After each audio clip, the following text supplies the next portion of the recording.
Assalomu alaykum aziz tomoshabinlar va qadrli kanalimiz obunachilari. Bugungi videoni zudlik bilan boshlaymiz.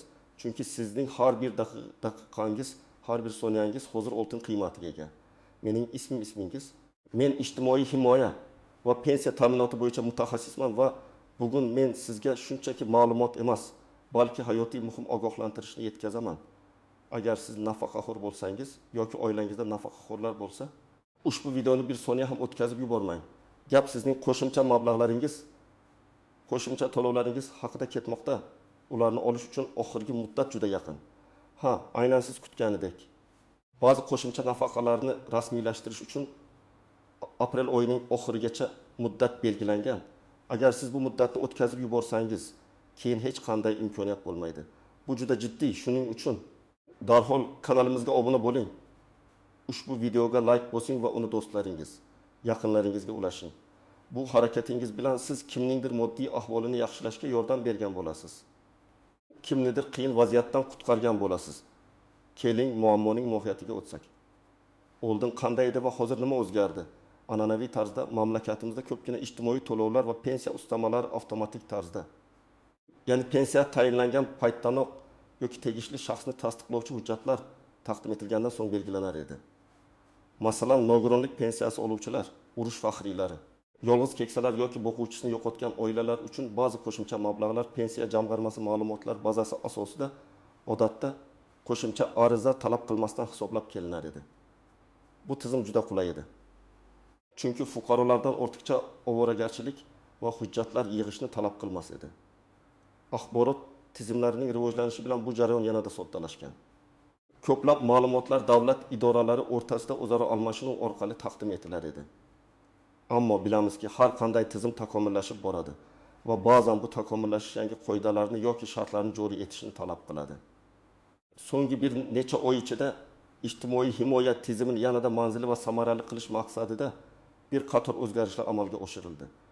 Aynan shu o'zgarishlar sababli ilgari avtomatik tarzda berilgan ba'zi qo'shimcha to'lovlar endi fuqarolarning shaxsan murojaatlari asosida, ya'ni ulardan tegishli ariza va tasdiqlovchi hujjatlar to'plamini talab qilish orqali beriladi. Bu chora bir tomondan mablag'larning o'z egasiga aniq yetib borishini ta'minlashga qaratilgan bo'lsa, ikkinchi tomondan byudjet intizomini kuchaytirish va noroziliklarning oldini olishga xizmat qiladi. Lekin eng muhimi shundaki, ushbu yangi tartibga ko'ra bu turdagi qo'shimcha to'lovlarni rasmiylashtirish uchun aniq muddat belgilangan. Joriy yilning aprel oyi oxirigacha. Bu muddatdan keyin tizim o'zgaradi va siz bu mablag'larni olish imkoniyatidan mahrum bo'lishingiz mumkin. Shuning uchun bu ogohlantirish nafaqat tavsiya, balki harakatga chorlovdir. Keling, bu masalani yanada chuqurroq ko'rib chiqamiz. Ya'ni kimlar aynan shu to'lovlar haqida qayg'urish kerak va kimlar bu borada xavotir olmasa ham bo'ladi. Birinchidan, bu ayniqsa qo'shimcha ustamalarga ega bo'lgan nafaqaxo'rlarga tegishli. Masalan, siz urush qatnashchisi yoki mehnat faxriy sifatida nafaqa olgan bo'lishingiz mumkin. Yoki boquvchisini yo'qotganlik pensiyasini oluvchi oilaning a'zosi bo'lsangiz, yoki nogironligingiz sababli davlat tomonidan qo'llab-quvvatlanayotgan bo'lsangiz, mana sizga bir necha aniq misollar. Birinchi misol 70 yoshli muhtaram aya.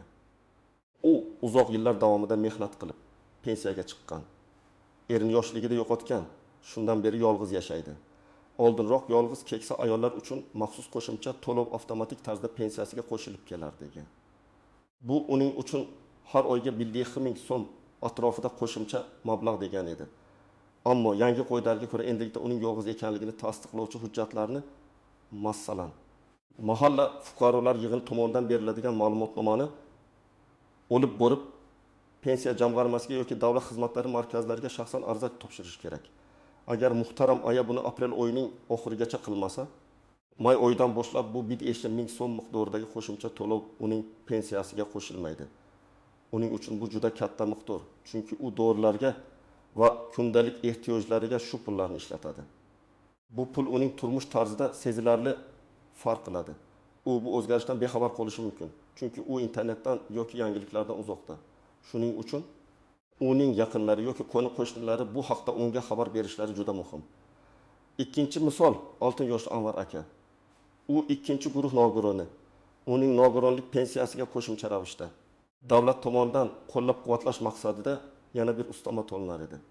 Bu ustama har oyda uning pensiyasining 20 bedini tashkil qilar edi. Taxminan 200 ming so'm. Bu mablag' unga doimiy dori darmonlar sotib olishga va shifokor nazoratida bo'lishga yordam berar edi. Oldingi tartib bo'yicha nogironlik guruhi belgilanganda bu ustama avtomatik ravishda tayinlangan. Ammo hozirgi kunda agar Anvar aka nogironlik holati bo'yicha qayta ko'rikdan o'tgan bo'lsa va uning ma'lumotlari yangilangan bo'lsa ham, bu qo'shimcha to'lovni olish uchun u yangidan ariza topshirishi talab etiladi. Bunday holatlar, ya'ni shaxsning ijtimoiy maqomida kichik o'zgarishlar ro'y berganda ham qo'shimcha to'lovni qayta rasmiylashtirish zarurati paydo bo'lishi mumkin.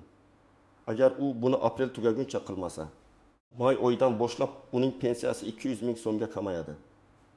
Uning uchun bu nafaqat moddiy yo'qotish, balki ruhiy tushkunlikka olib kelishi mumkin, chunki u bu mablag'larga juda muhtoj. Uchinchi misol. Farhod aka va Gulnora opaning oilasi. Ular ikkalasi ham nafaqaxo'r.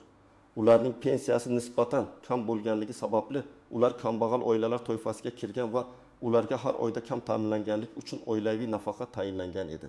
Bu nafaqa har oyda oila byudjetiga 300 ming so'm qo'shimcha daromad keltirar edi. Oldingi tizimda oilaning moddiy ahvoli mahallada o'rganilib, ma'lumotlar avtomatik ravishda pensiya jamg'armasiga yuborilar edi. Bunday oilalar o'zlarining hozirgi moddiy ahvolini tasdiqlovchi hujjatlar, masalan, bankdan olingan ma'lumotnomalar, daromadlar to'g'risidagi ma'lumotlar bilan birga davlat xizmatlari markaziga murojaat qilishlari shart. Bu ularning harakatlanish imkoniyatlari cheklanganligi sababli biroz qiyinchilik tug'dirishi mumkin. Shuning uchun ularning farzandlari yoki yaqinlari ularga yordam berish kerak. Agar ular buni aprel yakuniga qadar bajarmasalar, 300 ming so'mlik nafaqadan mahrum bo'ladilar. Bu ularning ro'zg'orida katta bo'shliqni vujudga keltiradi. Chunki ular ushbu mablag'ga umid bog'lab yashaydi. Kimlar esa bu borada xavotir olmasa ham bo'ladi. Agar sizning pensiyangiz faqatgina yoshga bog'liq pensiya bo'lsa va sizda yuqorida sanab o'tilgan toifalarga mansub qo'shimcha ustamalar yo'q bo'lsa, unda siz uchun hozircha qo'shimcha murojaat qilish zarurati mavjud emas. Ya'ni, agar siz hech qanday alohida maqomga, masalan, nogironlik, yolg'izlik, kam ta'minlanganlik ega bo'lmagan oddiy nafaqaxo'r bo'lsangiz, pensiyangiz avtomatik tarzda hisoblab boriladi va hech qanday qo'shimcha ariza talab etilmaydi. Ammo shunga qaramay, agar sizda ikkilanish bo'lsa, pensiya jamg'armasiga yoki davlat xizmatlari markaziga murojaat qilib, aniqlik kiritishingizni tavsiya qilaman. Hatto kichik bir qo'shimcha to'lov ham. Ayniqsa pensiyaning miqdori unchalik katta bo'lmagan taqdirda nafaqaxo'rning moddiy ahvolini sezilarli darajada yaxshilashi mumkin. Shuning uchun ehtiyotkor bo'lish har doim foydadan xoli emas. Endi esa eng muhim jihatlardan biri qoidalardagi istisnolar, yashirin qiyinchiliklar va e'tibordan chetda qolishi mumkin bo'lgan nozik nuqtalar haqida gaplashamiz. Ba'zan qoida joriy etilganda barcha holatlar inobatga olinmay qolishi mumkin. Bu esa ayrim fuqarolar uchun kutilmagan muammolarni keltirib chiqaradi. Birinchi qiyinchilik axborot yetishmasligi. Pensiya yoshdagi insonlarning ko'pchiligi internetdan yoki Telegram kanallaridan foydalanmaydi. Ular yangiliklarni asosan televideniya, radio orqali yoki mahallada eshitadi. Agar rasmiy xabarlar yetarlicha keng tarqatilmasa, ayniqsa chekka qishloqlarda yashovchi keksa fuqarolar bu muhim muddatdan bexabar qolishlari mumkin. Masalan, taqim yoshli Omon amaki, u butun umrini qishloqda dehqonchilik bilan o'tkazgan. Unga har oyda qishloq mehnatkashlariga qo'llab-quvvatlash nomli ustama kelardi. Taxminan 1 ming so'm. Uning o'g'li shaharda, qizi esa boshqa tumanda yashaydi. Omon amaki o'zining hujjatlari yoki ariza topshirish zaruriyati haqida hech qayerdan eshitmagan. Agar aprel oxirigacha unga hech kim xabar bermasa, bu ustamadan mahrum bo'ladi. Bu uning kundan kunga yeydigan noni uchun kerakli pul. Shunday ekan, faqatgina rasmiy e'lonlarga ishonib qolmasdan bir-birimizga yordam berishimiz lozim. Mahalla faollari, ijtimoiy xodimlar bu borada katta yordam bera oladi. Ikkinchi nozik nuqta hujjatlar bilan bog'liq muammolar. Ba'zida zarur hujjatlar yo'qolgan bo'ladi yoki ularning muddati o'tib ketgan bo'lishi mumkin. Masalan, nogironlik guvohnomasi. Agar guvohnomaning muddati tugagan bo'lsa va fuqaro qayta ko'rikdan o'tishga ulgurmagan bo'lsa, u qo'shimcha to'lov uchun ariza bera olmaydi. Yoki ba'zan tug'ilish haqidagi guvohnoma, nikoh to'g'risidagi guvohnoma kabi hujjatlar yo'qoladi yoki shikastlanadi. Hujjatlarni tiklash esa vaqt talab etadi. Bu esa belgilangan muddat ichida amalga oshirilmasligi mumkin. Misol uchun, bo'g'uvchisini yo'qotganlik pensiyasi oluvchi singlisi bilan yashovchi Ma'suma opa. U o'zining oilaviy ahvolini tasdiqlovchi hujjatlarni, turmush o'rtog'ining o'lim haqidagi guvohnomasi, nikoh guvohnomasi topa olmayotgan bo'lishi mumkin. Agar bu hujjatlar aprel oxirigacha topilmasa yoki tiklanmasa, u qo'shimcha to'lovlardan mahrum bo'ladi. Bu pul uning va singlisining kun kechirishida muhim ahamiyatga ega. Uchinchi pitfall, navbatlar va byurokratik to'siqlar. Davlat xizmatlari markazlarida yoki pensiya jamg'armasida ayniqsa muddat yaqinlashganda navbatlar ko'payishi mumkin. Keksalar uchun uzoq navbatda turish, turli xil blankalarni to'ldirish va bir nechta idora oralab yugurish juda qiyin bo'ladi. Misol uchun, qandli diabet kasalligidan azob chekuvchi 70 yoshli Dilshod aka. Uning oyog'ida muammolar bor, uzoq yura olmaydi. Unga shaxsan borib ariza topshirish juda mushkul.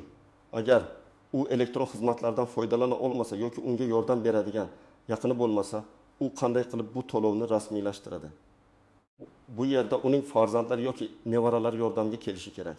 Shuni ta'kidlash lozimki, agar sizda imkoniyat bo'lsa, elektron davlat xizmatlari portali my.gov.uz orqali ham murojaat qilish imkoniyati ko'rib chiqing.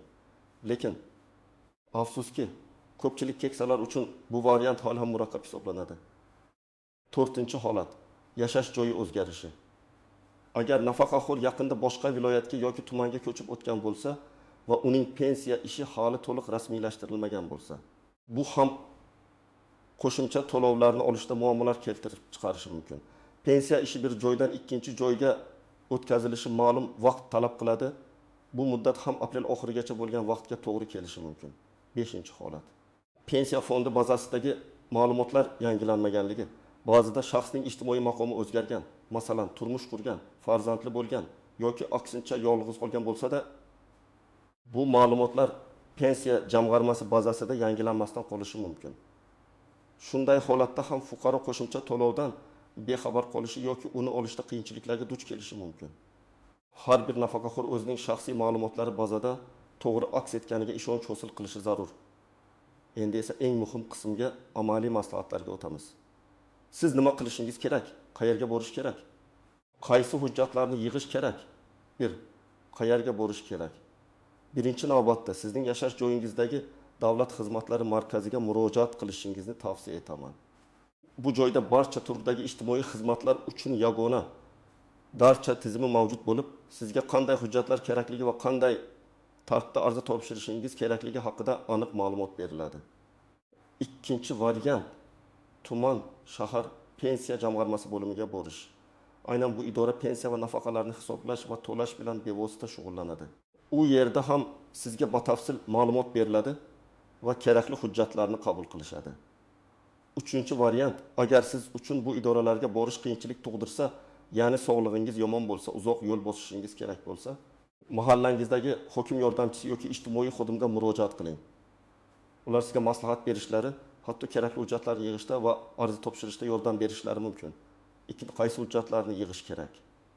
Bu sizning shaxsiy holatingizga va sizga tegishli bo'lgan qo'shimcha to'lov turiga bog'liq. Ammo umumiy qilib aytganda, quyidagi hujjatlar ro'yxati talab qilinishi mumkin. Pasport, asl nusxasi va nusxasi. Bu sizning shaxsingizni tasdiqlovchi asosiy hujjat. Pensiya guvohnomasi, asl nusxasi va nusxasi. Bank kartasi raqami yoki hisob raqami, pensiya shu hisobga tushadigan karta raqami. Agar siz nogiron bo'lsangiz, nogironlik guvohnomasi, asl nusxasi va nusxasi. Agar siz yolg'iz keksa bo'lsangiz, mahalla fuqarolar yig'ini tomonidan beriladigan yolg'izlikni tasdiqlovchi ma'lumotnoma. Agar siz boquvchisini yo'qotgan oila a'zosi bo'lsangiz, boquvchining vafot etganligi haqidagi guvohnoma, nikoh guvohnomasi, farzandlarning tug'ilganlik haqidagi guvohnomasi, agar voyaga yetmagan farzandlar bo'lsa. Agar siz kambag'al oila sifatida qo'shimcha nafaqa olmoqchi bo'lsangiz, oilaning daromadlari to'g'risidagi ma'lumotnomalar, agar rasmiy ish joyi bo'lsa, uy-joy kadastri nusxasi. Mahalla fuqarolar yig'inining oilaning moddiy ahvoli haqidagi xulosasi. Urush faxriylari uchun urushda qatnashganlikni tasdiqlovchi hujjatlar, faxriy guvohnomasi. Ba'zi holatlarda yashash joyingizdagi FXB fuqarolik holati dalolatnomalarini qayd etish bo'limi dan oilaviy ahvolingiz haqida ma'lumotnoma talab qilinishi mumkin. 30 qanday ariza yozish kerak? Odatda siz boradigan idorada, davlat xizmatlari markazi yoki pensiya jamg'armasi maxsus ariza blankalari mavjud bo'ladi. Sizga ariza yozishda yordam berishadi yoki namuna ko'rsatishadi. Ariza blankasida sizning shaxsiy ma'lumotlaringiz, ism sharif, pasport ma'lumotlari, yashash manzili, pensiya guvohnomasi raqami va qaysi turdagi qo'shimcha to'lovni olishni istayotganingiz aniq ko'rsatiladi. Ariza aniq va tushunarli yozilishi kerak. Agar sizga yordam kerak bo'lsa, xodimlardan tortinmasdan yordam so'rang. 4. Muddatni unutmang. Bu eng muhimi. Yuqorida aytilgandek, barcha jarayonlarni aprel oyining oxirigacha yakunlashga harakat qiling. Kechiktirishning oqibati puldan mahrum bo'lish, aziz do'stlar. Men sizlarga barcha ma'lumotlarni maksimal darajada tushunarli va aniq qilib yetkazishga harakat qildim. Sizdan iltimos qilaman, bu ma'lumotni shunchaki tomosha qilib qolmang, balki unga amal qiling. O'zingiz va yaqinlaringizning manfaatlarini himoya qiling. Agar sizda biror bir savol tug'ilgan bo'lsa yoki aynan sizning holatingiz bo'yicha aniqlik kiritmoqchi bo'lsangiz, videoning ostiga izohlarda yozib qoldiring. Men va mening jamoam imkon qadar barcha savollaringizga javob berishga harakat qilamiz. Esingizda bo'lsin, bu qo'shimcha to'lovlar sizning haqqingiz va ularni olish uchun harakat qilishingiz kerak. Bu davlat tomonidan beriladigan yordam. Unga beparvo qaramang. Yana bir bor kanalimizga obuna bo'lishni, videoga like bosishni va uni tarqatishni unutmang. Bu harakatlar kimningdir hayotini o'zgartirishi mumkin. E'tiboringiz uchun rahmat. O'zingizni va yaqinlaringizni asrang. Keyingi videolarda ko'rishguncha xayr.